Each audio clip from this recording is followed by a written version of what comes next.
His body rapidly expanded to the thickness of an arm. His bright green skin began to darken. A faint layer appeared on the surface, like a metallic outer shell. The Yaksha's body shriveled at a visible speed and finally crumbled into dust. Devour complete. Gained skill, basic underwater breathing. Gained trait, iron skin. I coiled up on the beach, feeling the surging power inside me. Tea cultivation, level 75. Compared to my brothers born at the Golden Core stage, there's still a massive gap. But to reach this level, it only took me 1 incense stick's time. I raised my head and looked at the crystal palace in the distance, still blazing with light, faintly. I could still hear music drifting from there, and laughter and cheers. They were celebrating that the Dragon Clan now had 9 prodigies, and the abandoned 10th son was probably already a corpse in their hearts. Aojin, my father. Kyonyuyazi, my brothers, just you wait. Today I am nothing but a worm, tossed aside by all of you. But one day I will become a dragon, and make the 4 seas reverse into the sky. I turned around, turned my back to the glorious Dragon Palace and dove headfirst into the dark forest full of death and danger, the 10,000 mountains, and my path of evolution had just begun. Suddenly a strange sound came from the bushes. I snapped my head around alertly. I saw a basin-sized, colorful, deadly, venomous wolf spider crouching on a tree trunk. Its 8 secondary eyes stared at me coldly, clearly treating me as a fresh, juicy snack.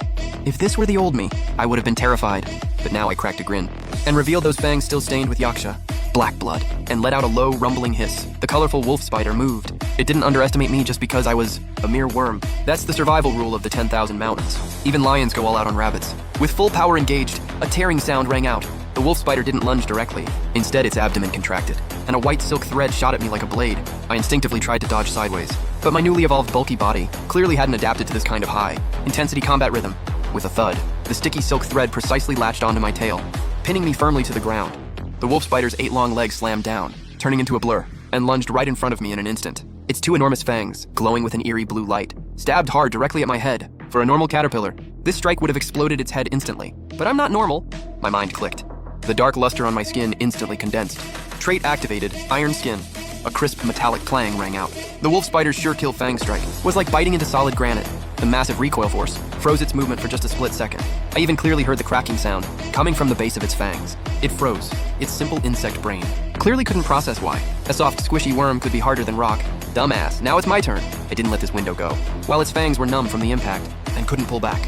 My upper body snapped upward, my neck twisted at an impossible angle, and I opened up that. Massive jaw completely disproportionate to my body. Skill activated lethal. Poison fang, my white gleaming fangs, drove deep into the wolf spider's fuzzy abdomen joint. That's its weakest armor point. The wolf spider let out a shriek of agony, all 8 legs flailing wildly, trying to shake me off. But I clamped on and wouldn't let go. The supreme venom from my fangs flooded in, pumping into its body like crazy. 1 second, just 1 second. The wolf spider's struggling weakened fast. Its colorful body rapidly turned black. Those rigid legs began to go limp, and finally collapsed on the ground like mud. Ding! Defeated level 77 colorful wolf spider. Higher level kill failed. The XP slightly reduced. Gained EXP plus 150.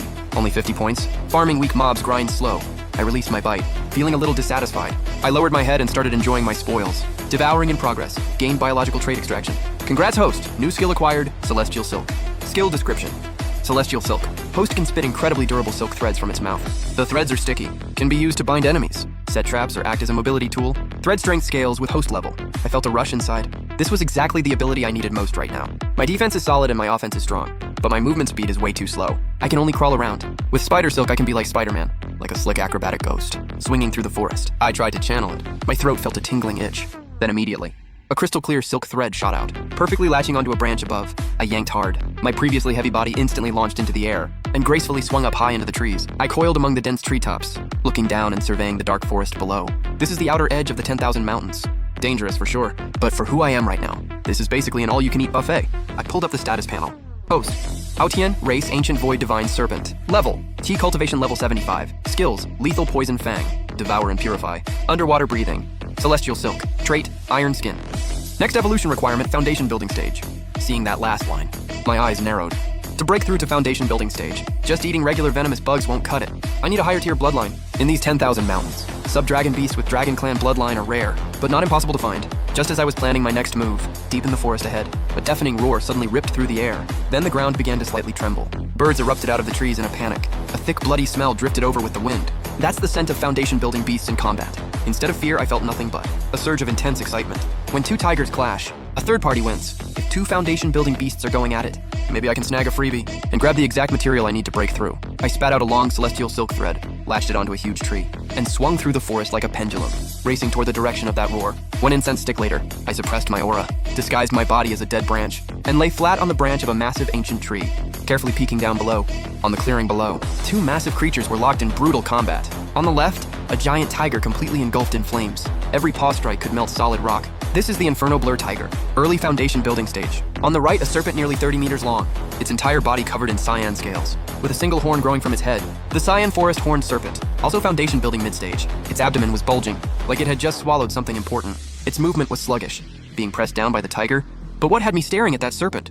Completely unable to look away wasn't its size. It was the system notification that just popped up. Detected high-tier target horned serpent. Zero in on it! Bloodline contains a trace of rare flood dragon blood. Notice devouring. This target can perfectly fulfill the host's bloodline requirement for the first evolution.